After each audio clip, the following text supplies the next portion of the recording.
Welcome to History at Home, bringing the museum to you. I'm Sarah Byers. Colorful, eye-pleasing textiles were a welcome addition to the homes of early Niagara.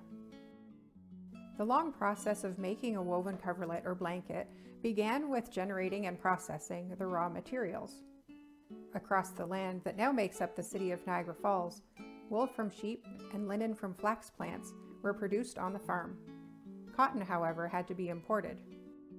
A jacquard device could be used to create elaborate coverlet designs according to a punched wooden card. This is thought to be a precursor to today's computers. Typically, the purchaser of a coverlet supplied wool, while the weaver imported required cotton. These elaborate-looking pieces were something of a status symbol due to the expense and difficulty of their making. Often they were included in a bride's trousseau, items assembled to begin married life. Let's look at a small collection of woven coverlets and blankets from the collection of the City of Niagara Falls museums. Elizabeth Hexamer Gerber owned this double rose coverlet. The design was a common wedding motif. The date and maker is unknown. Elizabeth's family lived in Snyder, just south of present-day Niagara Falls, after her grandparents arrived from Germany. Elizabeth, who lived from 1859 to 1952, and husband Henry, who lived from 1862 to 1915, were said to have been married in 1885 or 86. They now rest at Holy Trinity Church Cemetery. This coverlet was made for J.A. Garner. The color combination of indigo and white was very popular in the mid-1800s.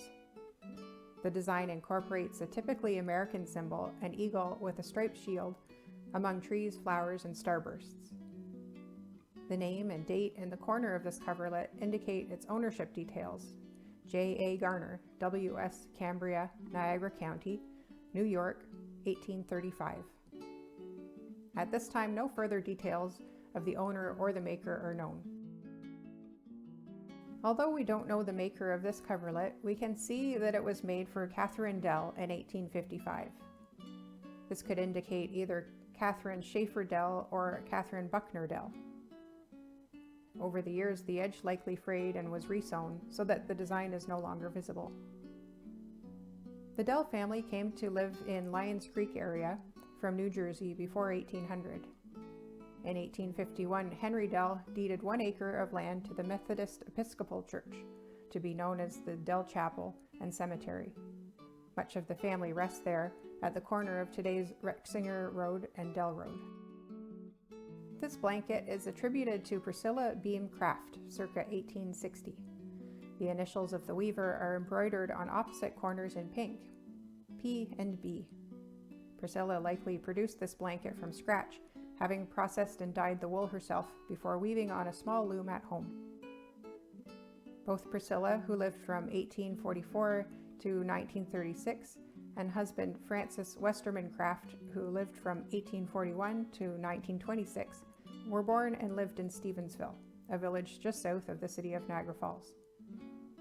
Members of the Beam and Craft families were in business together. An extended family includes J.L. Craft, creator of Craft Dinner. Priscilla and Francis rest at Reformed Mennonite Cemetery in Stevensville. This substantial coverlet was created for Nancy Seaburn Hickson in 1842 by an unknown weaver. The natural hue, rough texture, and heavy, unevenly spun yarns may imply that the materials were homespun. In that case, Nancy may have supplied all materials to the weaver. Nancy Ann Seaburn, who lived from 1787 to 1856, immigrated with her parents to Upper Canada from New Jersey after the American Revolution. Having lost her husband and father of 4 children, Jacob Wilkerson, at the Battle of Chippewa, Nancy married Nathan Hickson, and together they raised 3 children in Stamford Township. Thank you for joining this History at Home.